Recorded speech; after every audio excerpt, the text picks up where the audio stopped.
ఎంకిపిల్లి Subbu సావుకొచ్చినట్లు Russia అధ్యక్షుడు Vladimir Putin భారత పర్యటన కాంగ్రెస్ పార్టీలో అలజడి రేపింది. రాష్ట్రపతి భవన్లో పుతిన్కు ఏర్పాటు చేసిన విందుకు ప్రధాన ప్రతిపక్ష నాయకులైన రాహుల్ గాంధీ, మల్లికార్జున్ ఖర్గేలను పిలవకుండా శశి థరూర్కు మాత్రమే ఆహ్వానం పంపడం దేశ రాజకీయాల్లో హాట్ టాపిక్గా మారింది. వాళ్ళు పిలవడమే కాదు, శశి థరూర్ ఆ ఆహ్వానాన్ని అంగీకరించడాన్ని కూడా కాంగ్రెస్లో చాలా మంది వ్యతిరేకిస్తున్నారు.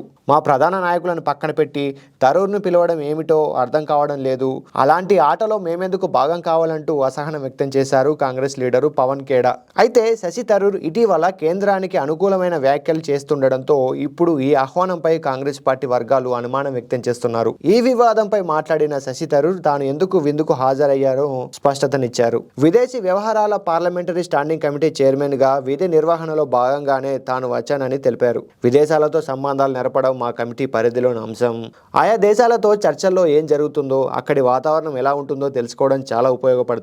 అందుకే ఇక్కడికి వచ్చాను, అంతకు మించి ఇందులో మరేమీ లేదు అని ఆయన వివరించారు. విందుకు తనను ఆహ్వానించడాన్ని తాను గౌరవంగా భావిస్తున్నానని కూడా చెప్పారు. అయితే ఈ విందు కేవలం డిన్నర్ కాదు, కొత్త సమీకరణాల ప్రారంభమని పొలిటికల్ అనలిస్టు చెబుతున్నారు. మరి మీరేమంటారు? మీ అభిప్రాయాన్ని ఖచ్చితంగా కమెంట్ చేయండి. ఈ ఇన్ఫో నచ్చితే ఒక్క లైక్ కొట్టండి. ఇలాంటి ఇంట్రెస్టింగ్ అప్డేట్స్ కోసం మా ఛానల్ సబ్స్క్రైబ్ చేయండి.